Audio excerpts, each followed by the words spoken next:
সুপ্রিয় দর্শক, আপনারা দেখছেন কৃষি ও কথা 445 ইউটিউব চ্যানেল। আজকের একটি গুরুত্বপূর্ণ বিষয় নিয়ে আলোচনা করব, সেটি হলো ধানের এই শেষ সময় পরিচর্যা। এই শেষ সময়ে একটি স্প্রে অথবা কয়েকটি পরিচর্যা করলে ধানের ফলন অধিক করা সম্ভব। আপনারা হয়তো ধানে চাপান সার দিয়েছেন, কিন্তু এই লাস্ট সময়ে কয়েকটি পরিচর্যা আপনারা করছেন না। এই পরিচর্যাগুলি না করলে আপনাদের ধানের ফলন অবশ্যই কম আসতে পারে। তাই বন্ধুরা, আপনারা ধানের যদি অধিক ফলন পেতে চান, তাহলে অবশ্যই কয়েকটি পরিচর্যা এই সময়ে করতে হবে। সেই পরিচর্যাগুলির মধ্যে রয়েছে, যেমন ধানের পাতা চিহ্নিত করতে হবে যে এই পাতাগুলি যে পোকায় খাচ্ছে কিনা, ধানায় মাজরা আছে কিনা, এবং ধানের যে খোলা পচা বা গোড়া পচা লেগেছে কিনা, এই সমস্ত বিষয়ে আপনাদের দেখতে হবে। এগুলি দেখে আপনারা যদি খোলা পচা লেগে থাকে, তাহলে ন্যাটিভো অথবা অ্যামিস্টার টপ যে কোনো একটি ফাঙ্গিসাইড ব্যবহার করবেন।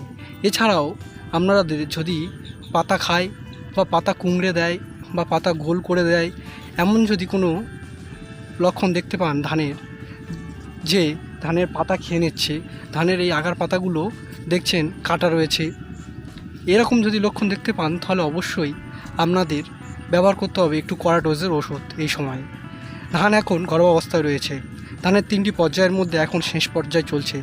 আপনাদের অবশ্যই খেয়াল রাখতে হবে এই পর্যায়ে সবথেকে গুরুত্বপূর্ণ পরিচর্যাগুলি করার। ধানে এই সময় যদি পটাশের পরিমাণ কম হয়, তাহলে আপনারা অবশ্যই ধানের জমিতে পটাশ প্রয়োগ করবেন। আমি বলেছিলাম ধানে 3বার পটাশ প্রয়োগ করতে হবে। প্রথমে একবার পটাশ প্রয়োগ করার পর মধ্যবর্তী পটাশ প্রয়োগ এবং শেষে একবার পটাশ প্রয়োগ করতে হবে। এবং ধান বাড়ানোর ঠিক দেখতে পাচ্ছেন যে জমিতে বেশ কিছু ধান বার হচ্ছে, সেই সময় অল্প পরিমাণ ইউরিয়া নিয়ে জমিতে ছড়িয়ে দিতে পারেন। এতে ইউরিয়া কী করবে, ধানের যে শীষ সেটিকে বুস্ট করবে, এবং দেখা যায় অনেক সময় শীষ অর্ধেক বাড়ায় এবং অর্ধেক ভিতরে থেকে যায়।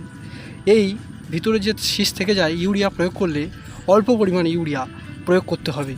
এই যখন ধানে দেখতে পারবেন যে ধান গাছে শীষ সবে বাড়ানো শুরু করেছে।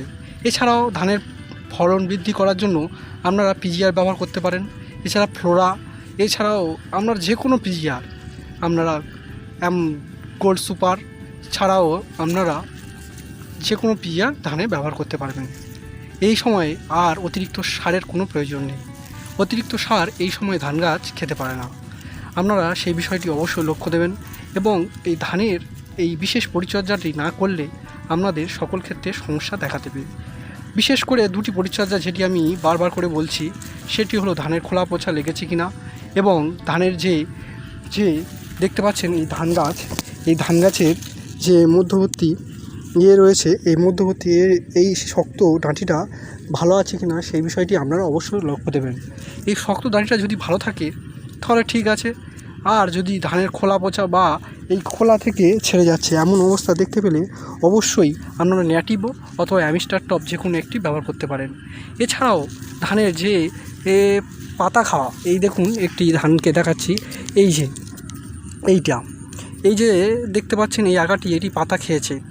এই পাতা খাওয়া পোকা দেখতে পেলেন, বা এইটা দেখতে পাচ্ছেন, এই যে ধানের এই পাশের জমির ধান গাছ, এই গাছটি দেখতে পাচ্ছেন যে কেমনভাবে পাতাগুলো আস্তে আস্তে হলুদ হচ্ছে। এই হলুদটা দিকে দিকে বাড়তে শুরু করবে। আপনারা অবশ্যই এই হলুদ হওয়ার জন্য ন্যাটিভো অথবা অ্যামিস্টার টপ ব্যবহার করতে পারেন। আর এই যে পাতা খেয়ে নিয়েছে, এই দেখুন পাতা খাচ্ছে, এই পাতা খেয়ে নিয়েছে, এই আরেকটি পাতা খেয়ে নিয়েছে। এই পাতা খাওয়ার জন্য অবশ্যই আপনারা কড়া ডোজের ওষুধ দেবেন।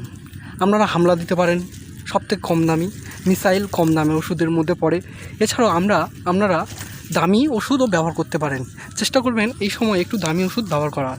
দামি ওষুধ ব্যবহার করলে ধানের এই যাবতীয় সমস্যাগুলো একবারেই সমাধান হবে। আপনারা অবশ্যই এখনই ধানের জমিতে চলে যান এবং ধানগুলোকে দেখুন। আমাদের দক্ষিণ 24 পরগনার বেশিরভাগ চাষি ধানের জমিতে দুবার যায়, একবার ধানের রোয়ার সময় আর দ্বিতীয়বার সার দেওয়ার সময়, আর তৃতীয়বার যায় সেটি হচ্ছে ধান কাটতে। সেই সময় গিয়ে দেখে চাষি যে হয় মরা শীষ বেশি বার হয়েছে। এই সময় আরেকটা বন্ধুরা, মরা শীষ অবশ্যই বার হতে পারে। আপনারা এই সময় যদি একটি ভালো মানের কীটনাশক প্রয়োগ করেন, তাহলে মরা শীষ থেকে আপনারা রক্ষা করতে পারবেন। এরপরে দিকে দিকে ঠান্ডা পড়ে যাবে, ধানের রোগ পোকাও কমে যাবে। আর এই যে বৃষ্টির চাপ অত্যন্ত বেশি, এখনও ধানের জমিতে জল অত্যন্ত বেশি পরিমাণে রয়েছে। আমি যে ধানটি চাষ করছি এটি দীপ্তি ধান, বলেছিল একটু সরু জাতের ধান চাষ করেছিলাম যে ফলন বেশি হবে, এবং এটি আমার বাগান করা সূর্যমুখী করা জায়গা। এই বাগান করা অর্থাৎ অতিরিক্ত সার দেওয়া জায়গায় আমরা শক্ত জাতীয় ধান চাষ করেছি। আমরা দোকানে গিয়ে বলেছিলাম যে শক্ত জাতীয় ধান কি রয়েছে সেটি দিন, তা এই দীপ্তি দিয়েছে। কিন্তু দেখতে পাচ্ছি এটি 150 দিনের ধান, সব ধানের থেকে আমাদের ধান আগে পাকবে, এবং এই ভরা জমি থেকে রাস্তায় ধান নিয়ে যেতে গেলে বিশাল সমস্যা হবে, অনেক লোক খরচ হবে। জানি না কি করব, তা ধান এখন বার হয়নি, কিন্তু ধানের যে ডাঁটিগুলি সেগুলো খুব মোটা হয়ে এসেছে, এবং বুঝতে পারছি যে ধান আর দিনটা 15-র মধ্যে বার হয়ে যাবে অন্যান্য জমির থেকে। তাই আমরা পরিচর্যা শুরু করেছি, আপনারাও চেষ্টা করবেন পরিচর্যা করতে। আর এই ভিডিওটি মন দিয়ে শুনবেন, আর ভিডিওটি যদি ভালো লাগে লাইক শেয়ার কমেন্ট করবেন এবং সাবস্ক্রাইব করে পাশে থাকবেন। নমস্কার।